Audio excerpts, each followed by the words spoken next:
ደሙ ከደማቸው ጋር ሲዋሃድ የሚጠጡት ሰዎች ማለት ነው። እንግዲህ ይሄ ነው አሁን አንድ ሰው ነው የጠጣው አክቹዋሊ።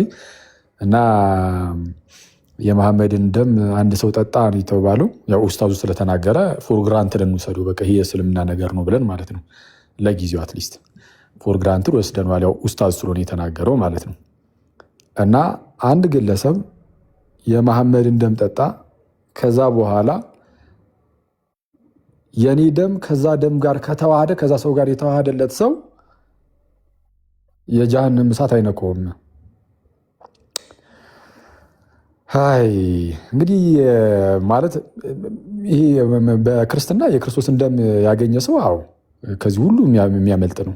የክርስቶስን ደም ያገኘ ሰው ማለት ነው። እና የክርስቶስን ደም ያገኘ ሰው ለምንድን ነው የሚያመልጠው ከተባለ ክርስቶስ ሰው ብቻ አይደለም ማለት ጌታ ኢየሱስ የሆነ ሜርማን አይደለም፣ የሆነ ሰው ብቻ ፍጹም ሰው ብቻ አይደለም። ሩቅ ብእሲ ወይም ሰው ብቻ ቢሆን የክርስቶስ ደም አያድንም፣ ሊያድን አይችልም ነበረ። ሊያድን አይችልም ነበረ። ምን ቢሆን ሰው ብቻ ቢሆን ኖሮ ምንም እንኳን ንጹህ ቢሆንም፣ በእርግጥ ክርስቶስ አምላክ ባይሆን ኖሮ ራሱ መጽሐፍ ቅዱስ ላይ በተገለጠለት መልኩ እኔው ከተባለ ፍጹም ንጹህ ነው። ፍጹም ንጹህ ነው። ምንም እንከን አታገኝበትም። ምንም ኃጢአት አታገኝበትም። በቃ ፍጹም ጻድቅ ነው። ፍጹም ጻድቅ ነው። ፍጹም ንጹህ ነው። ግን እንደዛም ሆኖ ግን ሰው ብቻ ቢሆን የክርስቶስ ደግሞ አያድንም። ግን እርሱ ቅዱስ ቄርሎስም እንደሚናገረው ምንድነው ስጋን ተዋህዶ የመጣው ወይም ደግሞ ስጋን ነስቶ የመጣው የእግዚአብሔር ቃል ነው፣ ራሱ አምላክ ነው። ያ ስጋ ከቃል ጋር ወይም ከአምላክ ጋር ስለተዋሃደ የምንበላው የጌታችን የክርስቶስ ኢየሱስ ቅዱስ ስጋውና የምንጠጣው ክቡር ደሙ የሚያድነን ሆኗል። ለምን ከተባለ ከቃል ጋር ስለተዋሃደ ስጋው ከቃል የተነሳ ነው ህይወትን የሚሰጠው። በነገራችን ላይ የምንቀበለው ያ ታላቅ ቅዱስ ምስጢር ከተዋሃደው ከአምላክነቱ አንጻር ህይወትን የሚሰጥ ይሆናል። ምክንያቱም አምላክ ህይወትን ሰጪ ነው። ቃል በራሱ ህይወት ስለሆነ ህይወትን የምናገኝ ይሆነናል። መሐመድ ብቻ አይደለም። እውነቱን ለመናገር የትኛውም ሰው በእኛ በራሳችን ቅዱሳን ብለን የምናስባቸው ትልልቅ ሰዎች ጳውሎስን ውሰዱት። ለምሳሌ ቅዱስ ጳውሎስ በጣም እንግዲህ ምን ያህል የተወደደ አባት እንደሆነ ታውቃላችሁ። ጳውሎስና መሐመድን እያነጻጸርን አይደለም ማለት ጌታ ከዚህ ያርቀን። መሐመድና ጳውሎስ ማለት ጳውሎስና መሐመድን ሳይሆን አንድ ኃጢአተኛ ክርስቲያንና መሐመድን አላነጻጽርም። እኔ ፐርሰናሊ ይሄ እንግዲህ የራሴ እምነት ስለሆነ መብት ይመስለኛል አይደል ይህን መናገር። እኔ ፐርሰናሊ ሙሐመድን ከጳውሎስ ጋር አለ ሙሐመድን ከአንድ በኃጢአት ከሚሰቃይ ኃጢአትን ከሚሰራ ደጋግሞ ኃጢአትን ማለት ሆን ብሎ በክፋት ምናምን ብቻ የሰለጠነበት ሳይሆን ግን በቃ በአንድም በሌላ ምክንያት በኃጢአት ከሚመላለስ ከክርስቲያን ጋር እኔ መሐመድን አላነጻጽረውም። አትሊስት ያ በኃጢአት የሚመላለሰው ክርስቲያን በጌታ ደም የተዋጀ ነው። ከዛ በኋላ አሁን ደግሞ በመንፈሳዊ ህይወት ውስጥ ደግሞ በቃ እየወደቀ ያለ ነው እና ደግሞ ሊነሳም የሚችል ነው። አትሊስት ግን የክርስቶስ ሆኗል። በህይወት እስካለ ስቲል አሁንም እድል አለው እና ከመሐመድ ጋር ጭራሽ ጌታ ኢየሱስ በሚያውቀው ጭራሽ አይነጻጸርም። በጣም ትልቅ ብልጫ አለው። ኃጢአተኛ ክርስቲያን ትልቅ ብልጫ በማይነጻጸር ደረጃ ማለት ነው። በማይነጻጸር ደረጃ ትልቅ ብልጫ አለው ማለት መሐመድ ምንም ሰራ ምንም አልሰራም አሁን ዝም ብሎ በቃ እንደው ኖርማል አንድ ክርስቶስን ያልተቀበለ አንድ ሰው ነው ብለን ብቻ ብንይዘው ራሱ በቃ አንድ የእስልምና መስራች ነው። ግን ይሄ የሰራቸው ሌሎች ዊርድ የሆኑ ነገሮች ይኖራሉ ምናምን ነገር እነሱን ረስተናቸው እነሱ ሁሉ መጥፎ ነገሮችንም ሰርቶ እኮ እነሱን ብንረሳው ራሱ አንድ ኃጢአተኛ ክርስቲያን ብልጫ አለው። እሱን ማወቅ አለብን። እኛ የእግዚአብሔር ህዝቦች ነን። እሺ የእግዚአብሔር ህዝቦች ነን እና እሱን ያዝ እናደርገውና የትኛውም ሰው ጳውሎስን ውሰዱ። ቅዱስ ጳውሎስ ታላቅ አባት ነው። ግን የጳውሎስን ደም አንድ ሰው ልጠጣ ቢል ሲጀመር ዳይሬክት ሊቀጠታ ደሙን ነው ሊያገኝም የሚችለው። ልክ እንደ ጌታችን ኢየሱስ ክርስቶስ በመንፈስ ቅዱስ አሰራር ህብስትና ወይኑ የጌታ ስጋና ደም የሆነ ማቀበል አይችልም ጳውሎስ።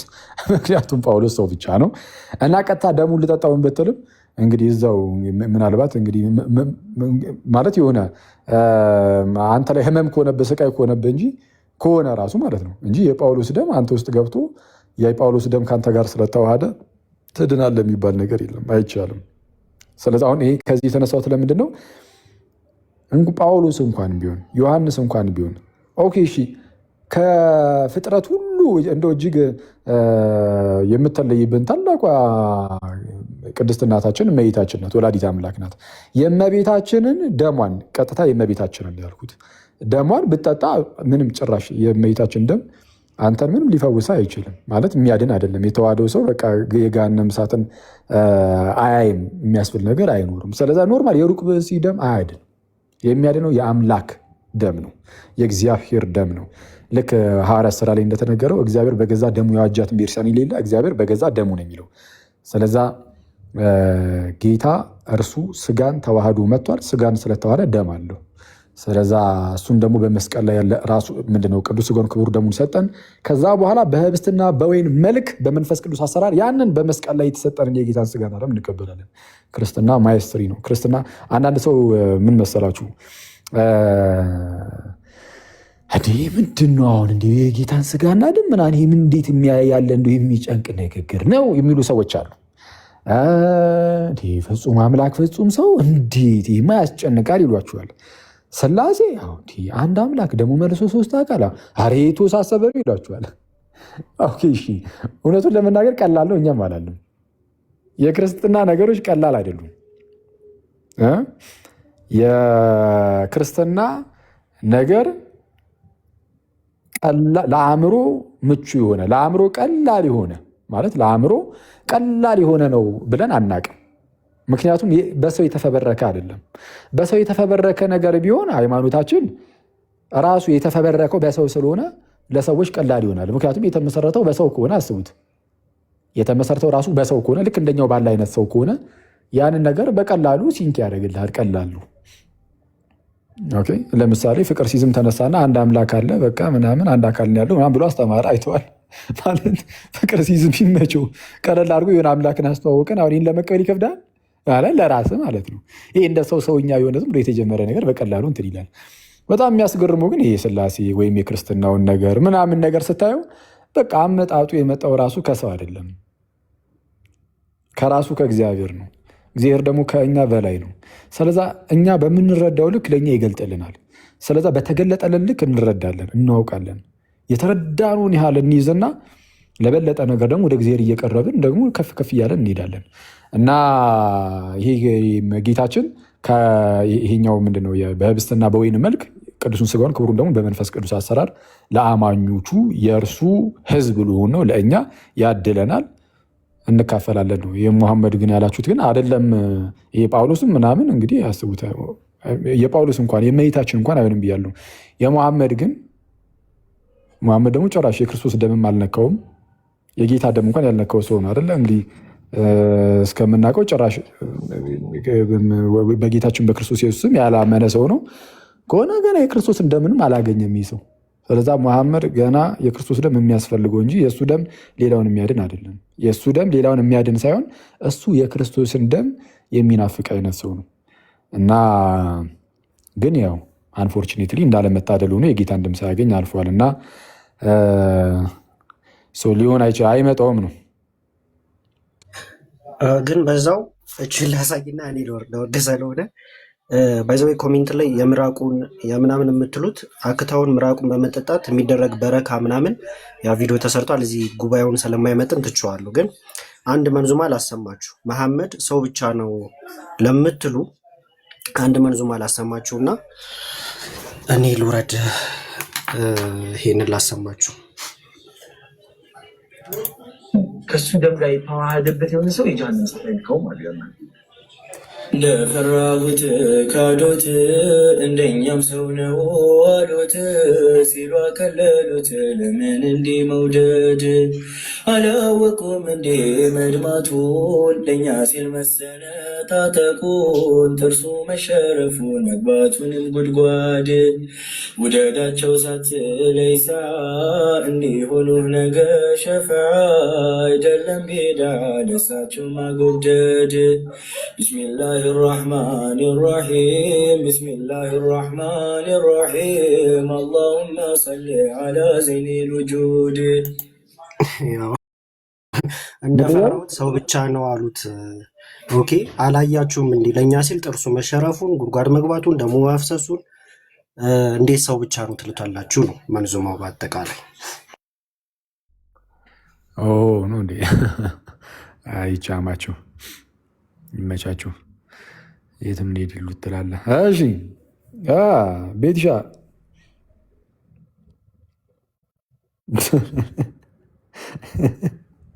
አቡ ከስራ አንዳንድ ሰው እኔ ግን ጸጉሩን አይተዋል ፈርዞት ጌታ ለእኛ ሲል ደሙን አፍሶ ክቡር የሆኑ ደሙን አፍሶ ቅዱስ የሆኑ ስጋውን ቆርሶ አራራፉ ተደባዳቢ ዱርዬ ነበር እንዴ እንዳይለው። ኧረ እኔ የለሁበትም። ስማ ደም ሳይፈስ ስርየት የለም ይባል የለ ጥርስ ሳይሸረፍ ስርየት የለም አላለም ከስራ አንዱ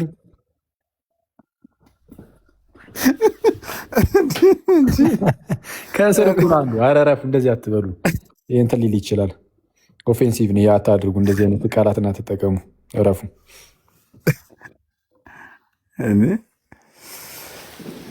የእናንተ ቪዲዮ ተከፍቶ እኮ ነው ቤትሻ። ምን ነበረ? እኔ እኮ ሼር ሲያደርጉልኝ ይሄ ይገደል ያለው እሱን ቪዲዮ ትላንትና ነው እንዴ ቪዲዮ? እኔ እንጃ አላየሁትም። እኔ አሁን ነው የገባሁት።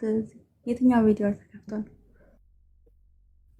ይሄ 54 ዓመት ሽማግሌ 6 ዓመትን ቢያገባ ምን ይደረግ ተብሎ ይገደል። እንደውም መገደል ሲያንሰው ነው ያለው። ትላንትና እኮ ነው ሲሶ አስገባልን ስንልሃም ነበር ትላንትና። እና የትላንትና እኮ ነው። እናንተ ወመኒዎች ደግሞ ጀመራችሁ ደግሞ። ኧረ እየነፈርን ነበር ቅድም እያየ ነው። ብዙ እንትኖች ነበሩ በጣም በነገራችን ላይ እነሱ ብቻ አይደሉም አሉ እነሱ ብቻ አልነበሩም። በእርግጥ ሌላም አለ ቪዲዮ እንደዚህ ናቸው። በጣም በሚገርም ሁኔታ በመጀመሪያ ይቃወሙና ህሊናቸው ምንም ሙስሊም ቢሆኑ እግዚአብሔር የፈጠራቸው ፍጥረቶች ናቸው እና እንደዚህ የሆነ ህሊናቸውን ሊዋሹት አይችሉም እና ህሊናቸው እንዳለ ይጠቀሙበትና ነገር ግን ሃይማኖቱ ይይዛቸዋል። መጨረሻ ላይ በቃ መገደል አለበት፣ በሳት መቃጠል አለበት፣ በቃ ባገኘው እኔ ራሴ ገለዋለሁ ይሉና መጨረሻ ላይ ደግሞ መሐመድ መሆኑን ስንነግራቸው ደግሞ አላሁ አክበር ያሉት መሐመድ ነው። በቃ ኩምሽሽ ይሉት ነገር አለና እንትን አድርጉ። እንትን በጣም የሆነ እንደዚህ በሚያበሽቅ መልኩ ምናምን ሳይሆን አሁን እንዳደረጋችሁት ቀስ ብላችሁ ምናምን ነገር እያጫወታችሁ ምናምን ነገር እንደዚህ አድርጉ። እውነቱን ለመናገር ማለት የሆነ ይህን ነገር ስታደርጉት ሆን ብላችሁ የሆነ ሰውን እያሰባችሁ እንዲናደዱልን ምናምን ብላችሁ እንዳታደርጉት። እሱን ክርስቶስ ስለማይወዱ እንደምታውቁ ምንም ነገር ስታደርጉ ቆይ ገሌ ለማናደድ ያህል ብላችሁ በተአምር እንዳታደርጉ። ያው እንደዛም እንደማታደርጉ አውቃለሁ። በእርግጥ ግን የሆነ የለም በቃ ሰው ጥሩ ነው። የሆነ አታውቁትም እናንተ የተወሰነ አሁን እንደዚህ አሁን አወራችሁት ልጅ ውስጥ ምን አይነት ዘር አስቀምጣችሁ እንደመጣችሁ አታውቁም። ማለት የሆነ ሰዓት ላይ መንፈስ ቅዱስ የሆነ እናንተ እዛ የልጁ ልብ ውስጥ ቁጭ አድርጋችሁ የመጣችሁትን ሊሰራበት ይችላል። ስለዚህ ከእናንተ የሚጠበቀው ሰዎችን መለወጥ አይደለም። ከእናንተ የሚጠበቀው ማቀበል ነው። ከዛ መለወጥን መንፈስ ቅዱስ ነው የሚሰራው፣ እግዚአብሔር ነው የሚሰራው። ስለዛ ቀስ ብላችሁ ሰውን በማያበሽቅ መልኩ ምናምን እንዲህ እያስገባችሁ ምናምን እያጫወታችሁ ምናምን እንትን በሉ። የምር አውሯችሁ ጥሩ ነው። በርቱ። ጌታ ከፈቀደ በዛ አይነት መልኩ ነው። እኛም አላማችን ነው። ድሮ የሆነ መበሻሸቅ ምናምን ነበር። አሁን ግን ትርፉ ምንም ጥቅም ስለሌለው ወደ እውነቱን ብንገልጥላቸው የሚል በጣም ነው የምንራራላቸው በእውነቱ ለመናገር። ምክንያቱም መስጊድ ውስጥ የሚነገራቸው ሌላ ነገር፣ ሐዲስና ቁርአን ናቸው የሚለው ሌላ ነገር እና ብቻ እግዚአብሔር ለሁላችን የሚወርዳ እንዳለበሰባችሁ ቀጥሉ። አሚን አሚን። ጎበዞች። እሺ እንዴ አቤላ ወዬ አኪያችን ፓፓ አለን። እግዚአብሔር ይመስገን። እንዴት ናችሁ? ለእግዚአብሔር ይመስገነን።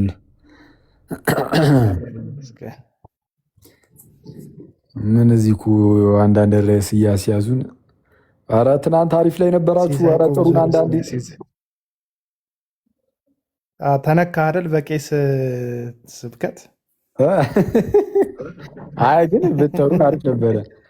አሪፍ ነበር ብከታተል። አይ ድንገቴ እኮ ነው የሀና ስራ ነው። ያንቹ አይ ባይዘው ተባለ መሰለ አቤላ እንደዚህ አይነት ነገር እንደውም አቤላ ሆስት ቢያደርግ በጣም አሪፍ ይሆናል እያሉ ነበር ብዙ ሰዎች። ለምንድን ነው እኔ ሆስተስነት እኮ ብዙ አልችልም ከአንተ የበለጠ። ምን አለ መሰለህ ዜዶ ገባና አኬ አንድ የስራ አለኝ ጠይቄ ልውጣ ሲለው በቃ ሄድና ምንድን ዜድ ቲክቶክ ገብቶ ገስት ላይ ማለት ነው ገብቶ አንድ የቸኩላለሁ ስራ አለኝ ጠይቄ ልውጣ ይሏል። አቤላ ማይኩን ከፍቶ በቃ ሄድና ስራ ችግር የለውም።